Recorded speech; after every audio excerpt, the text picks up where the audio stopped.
One of the oldest and most tragic roller coaster accidents in history took place in London and Battersea Park Funfair in 1972. There was a popular ride in the park known as the Big Dipper. It was a classic coaster made of wood that had been the center of attraction for decades. On that frightful day, a group of children climbed into the train just like everybody else had done countless times before.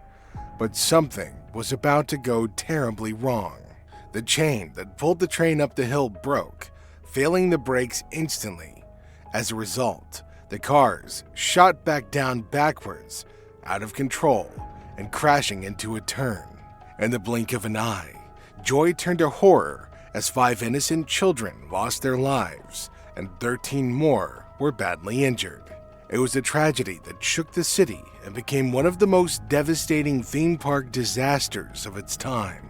Families were left heartbroken, not to mention the questions that were raised about those held accountable, and the park management was never forgotten for that tragic incident. Today, whenever the Big Dipper's mentioned, it's hard to picture how a day that was supposed to be full of fun and adventure for those innocent children could end so badly. And yet, it's just one example of how engineering, maintenance, and safety can mean the difference between life and death. Many years later, another theme park tragedy took place in Australia. At Dreamworld, located on the Gold Coast, thousands of people visit each year for thrilling roller coasters and water rides, a place that feels both safe and full of laughter. But on October 25, 2016, the Thunder River Rapids ride malfunctioned in a way that nobody expected. A raft became stuck on its track when the water level suddenly dropped because a vital pump had failed. Another raft came down the line and struck the stuck one at full speed. The impact flipped the raft into a vertical position, throwing riders into hidden machinery. In that tragic moment, 4 people died as a result of the crash. The grief of this incident spread in Australia like wildfire because it reminded everyone that danger can exist even when it's least expected. What makes moments like this even more heart-wrenching is the thought that the victims, parents, their children, along with their friends, just wanted to spend some quality time with their loved ones in the parks, unaware of the tragic events that would claim their lives. They trusted that the park would take care of them, and in that trust was a promise that was tragically broken. Roller coaster accidents have happened in many places, and they each carry their own stories of loss and pain. In the Gröna Lund amusement park in Sweden in 2023, a ride called the Jet Line partially derailed. A mechanical part that should have controlled the movement of the train failed, causing cars to leave the track. 1 person died, and 9 more were injured in that accident. There are other stories from the world of roller coasters that highlight the unpredictability of these machines and of life itself. Back in 1938, a young man in Canada died on the Crystal Beach Cyclone when he suddenly stood up during the ride, losing his balance after the first drop. Moments later, he was thrown from the ride by the force and collided with another car coming behind him, instantly ending his life. In many investigations after these incidents happened, officials discovered something shady. There were multiple signs that the warnings regarding the ride issues were either ignored or not taken seriously enough. In some cases, ride parts showed signs of damage long before the accidents happened. Often, staff had reported unusual sounds or small technical issues that the management didn't label urgent at the time. Several times, the cost-cutting played a dangerous role in shaping the outcomes. Delayed maintenance, reduced inspections, or pressure to keep popular rides running during busy seasons slowly weakened the safety standards of the machines. What makes this even more painful is that many of these tragedies were preventable had the management thought of safety first. A replaced part, stricter inspection, or a clearer warning might have changed the outcome. That thought alone is difficult for families to live with.